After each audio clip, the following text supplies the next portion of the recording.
Hello बच्चों, Kothari group of institute के study channel पर आपका स्वागत है। अगर आप 10th और 12th के स्टूडेंट हो और आप बोर्ड एग्जाम की प्रिपरेशन कर रहे हो तो ये वीडियो आपके लिए ही है और ये वीडियो आपकी पूरी ज़िंदगी बदल सकता है। जैसा कि आप जानते हैं कि बोर्ड एग्ज़ाम आपके सिर पर है और आपकी तैयारी को ऑर्डिनरी से एक्स्ट्रा ऑर्डिनरी बनाने के लिए हम लेकर आए हैं आपके लिए एक फ्री प्रीमियम वीडियो सीरीज़ और स्टडी मटेरियल।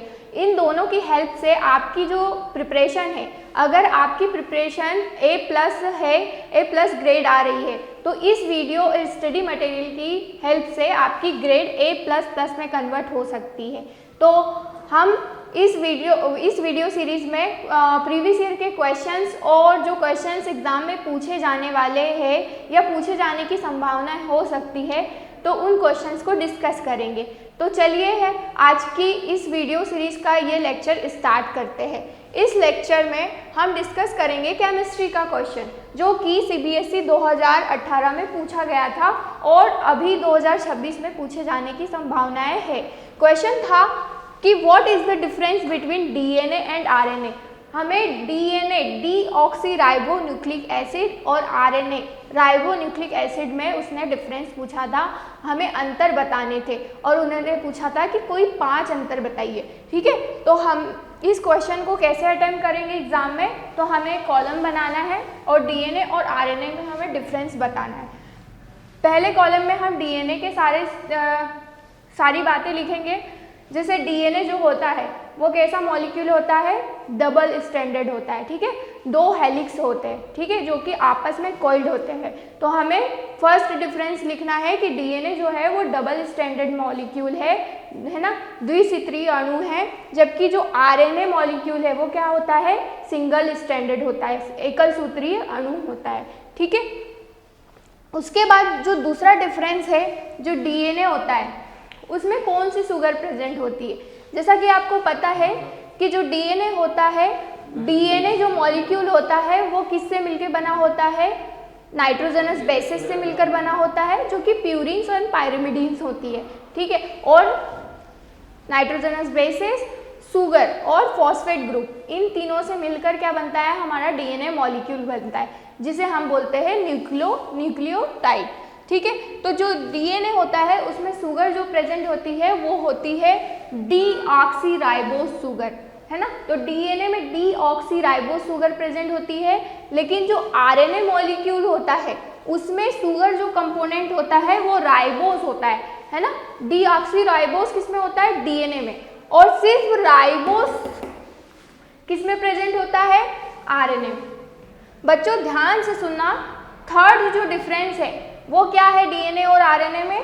थर्ड डिफरेंस है, जो DNA होता है वो होता है कहाँ पे लोकेटेड होता है, एक सेल के अंदर। DNA जो मॉलिक्यूल होता है वो सेल के न्यूक्लियस में प्रेजेंट होता है। बच्चों ध्यान से सुनो, जो DNA होता है वो सेल के न्यूक्लियस में और माइटोकॉन्ड्रिया जो ऑर्गेनेल्स होता है सेल के पास उसमें प्रेजेंट होता है, जबकि जो RNA होता है वो RNA जो मॉलिक्यूल होता है वो कहाँ प्रेजेंट होता है, साइटोप्लाज्म में भी प्रेजेंट होता है, न्यूक्लियस में भी प्रेजेंट होता है और राइबोसोम में भी प्रेजेंट होता है। ठीक है बच्चों, RNA, साइटोप्लाज्म, न्यूक्लियस और राइबोसोम तीनों में प्रेजेंट होता है, जबकि जो DNA होता है वो न्यूक्लियस और माइटोकॉन्ड्रिया में प्रेजेंट होता है। बच्चों फोर्थ जो डिफरेंस है वो है कि DNA में रेप्लिकेशन होता है या नहीं होता। तो आप लिखोगे कि DNA में जो रेप्लिकेशन होता है वो प्रेजेंट होता है और DNA अपना रेप्लिकेशन खुद ही करता है। ठीक है, क्योंकि उसके मॉलिक्यूल में ऐसे एंजाइम्स होते हैं, है ना, ऐसे कंपोनेंट होते हैं जिससे कि वो अपना खुद का रेप्लिकेशन खुद ही कर लेता है, किसी पे डिपेंडेंट नहीं होता।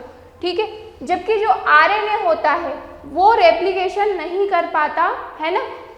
RNA किससे बनता है, DNA से ही बनता है, इसीलिए इस लाइन में लिखा हुआ है RNA मॉलिक्यूल सिंथेसाइज्ड इन अ DNA। ठीक है बच्चों, उसके बाद में जो लास्ट डिफरेंस है ना, कि DNA में कौन कौन सी बेसिस प्रेजेंट होती है। ठीक है, बेसिस मतलब नाइट्रोजनस बेसिस जिन्हें हम प्यूरिन एंड पायरिमिडीन्स कहते हैं। ठीक है। तो डीएनए जो होता है उसमें कौन कौन सी बेसिस प्रेजेंट होती है, तो डीएनए में जो मैंने ए से रिप्रेजेंट करा है वो क्या है, एडेनिन, टी से रिप्रेजेंट करा है वो क्या है, थाइमिन, एंड मैंने फिर सी से रिप्रेजेंट करा है वो क्या है, साइटोसिन, एंड जो जी से रिप्रेजेंट करा है वो है ग्वानिन। तो हम बोल सकते हैं कि जो डीएनए होता है उसमें 4 प्रकार की बेसिस प्रेजेंट होती है। पहली है एडेनिन, थाइमिन, साइटोसिन और ग्वानिन, ठीक है। उसके बाद जो आरएनए है उसमें हमें बताना है कि कौन कौन सी बेसिस प्रेजेंट होती है। तो इसमें एडेनिन, यू से जो रिप्रेजेंट करा है वो होती है यूरेसिल बेस, और साइटोसिन और ग्वानिन, है ना। तो जो थाइमिन होता है वो रिप्लेस हो जाता है यूरेसिल से आरएनए में, ठीक है। तो ये डिफरेंस थे डीएनए और आरएनए में, ठीक है बच्चों। एक और डिफरेंस है डीएनए और आरएनए में कि डीएनए जो होता है उसमें क्या होता है, जो डीएनए डबल स्ट्रैंडेड मॉलिक्यूल है, तो ये जो डबल स्ट्रैंड्स है वो आपस में किससे जुड़े होते हैं, हाइड्रोजन बॉन्ड से, ठीक है। एडेनिन और थाइमिन कैसा होता है, डबल हाइड्रोजन बॉन्ड से जुड़ा होता है, जबकि साइटोसिन और ग्वानिन जो है वो 3 हाइड्रोजन बॉन्ड से जुड़ा होता है, ठीक है। तो ये जो हाइड्रोजन बॉन्डिंग होती है ना डीएनए में, इसकी वजह से डीएनए क्या हो जाता है, स्टेबल हो जाता है, इसीलिए इसमें म्यूटेशन नहीं हो पाती, होती है बट बहुत ही रेयरली होती है। जबकि जो आरएनए है ना, जो आरएनए मॉलिक्यूल है उसमें जो म्यूटेशन होती है, क्योंकि ये सिंगल स्ट्रैंडेड होता है और इसमें हाइड्रोजन बॉन्डिंग नहीं होती, इसीलिए आरएनए मॉलिक्यूल में जो म्यूटेशन होता है वो बहुत ही तेज गति से होता है।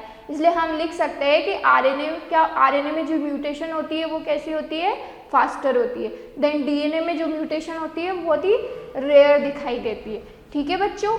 आई होप आपको ये डीएनए और आरएनए में जो डिफरेंस था उसका कॉन्सेप्ट बहुत अच्छे से क्लियर हुआ होगा, और आपको कॉन्सेप्ट की क्लैरिटी हुई होगी कि डीएनए और आरएनए में क्या क्या डिफरेंसेस होते हैं, ठीक है बच्चों। Thank you.